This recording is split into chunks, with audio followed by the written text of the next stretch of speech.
In this bowl, I have one full packet of Sindhi biryani mix, 2 tablespoons of ginger garlic paste, 1 tablespoon of chili powder, half a teaspoon of turmeric, and half a teaspoon of pepper, and less than 1/4 cup of lemon juice. I'm going to add one whole chicken cut into pieces and allow this to marinate overnight.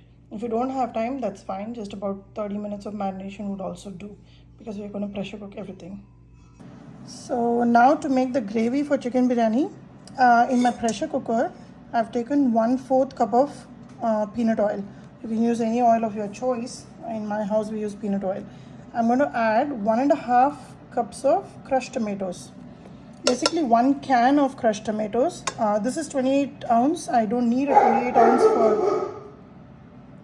for biryani. I just need a 14 ounce or 16 ounce can, whichever you get, of crushed tomatoes. I'm going to add another tablespoonful of ginger garlic paste. This I'm flavoring for the gravy. And after this, I'm going to add the marinated chicken.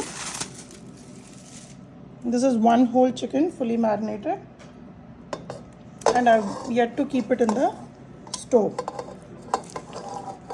So add this. The chicken is well marinated with all the spices, salt, ginger garlic.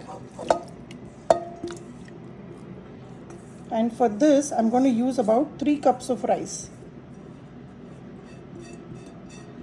So don't miss on any of the gravy. Everything is for the flavoring.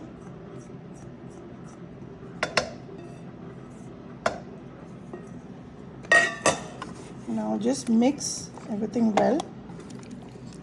Let the base layer be all of the oil and the tomatoes, and the oil will keep it from burning. Now I'm going to cover it, and I'm going to give about 3 whistles on high, and that's about it. 3 whistles is done. I'm going to pressure release.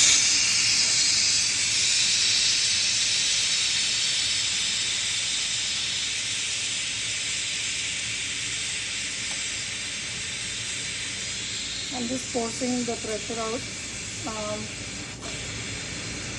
It's a pretty quick process to make this biryani. I've released the pressure. This is your gravy. If you notice, the chicken is fully cooked. And now I'm going to put it back on the gas, add some fried onions, and cook it till the gravy just thickens a little bit. I'll show you the process. So now I put it back on the gas. I have the heat on medium. If you notice, the gravy is pretty loose. It's not thick. For biryani, we want a thick gravy. So I'm adding about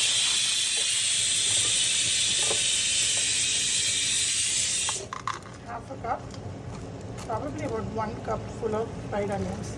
This is half, another half.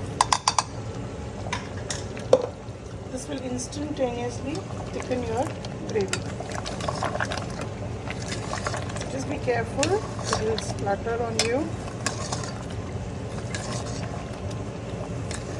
If you want, you can add potatoes to this. You can add boiled eggs at this stage.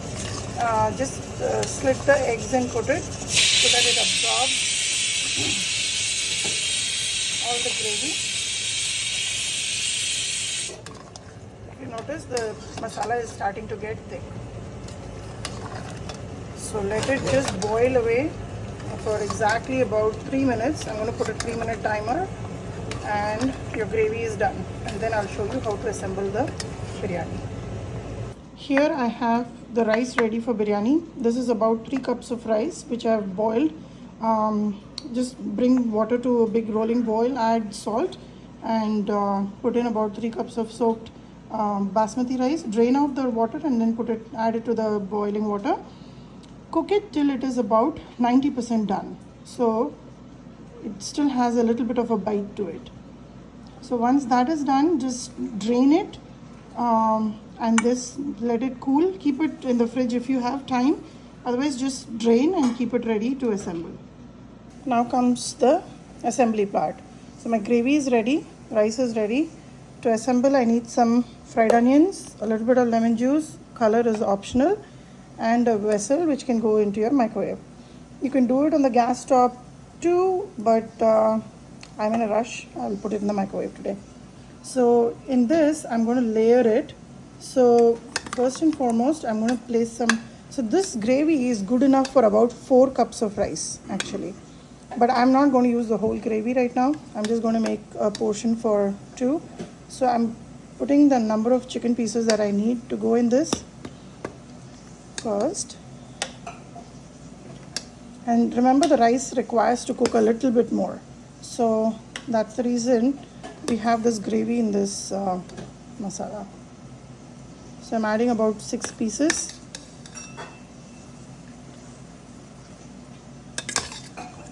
And now goes the gravy.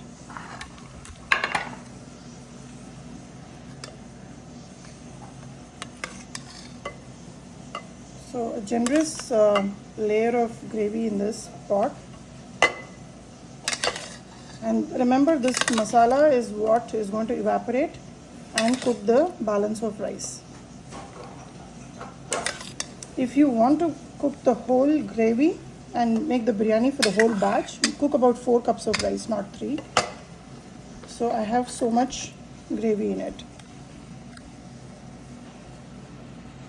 Now to this, I'm going to add rice.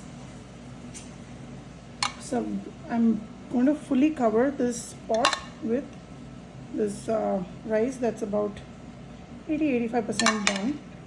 And when it steams, it will completely evaporate and the rice will absorb the flavor and the biryani will be ready. This is around 2.5 cups of rice that I'm adding to this. Cooked, if you calculate in terms of cooked rice, it's about 6 cups of cooked rice.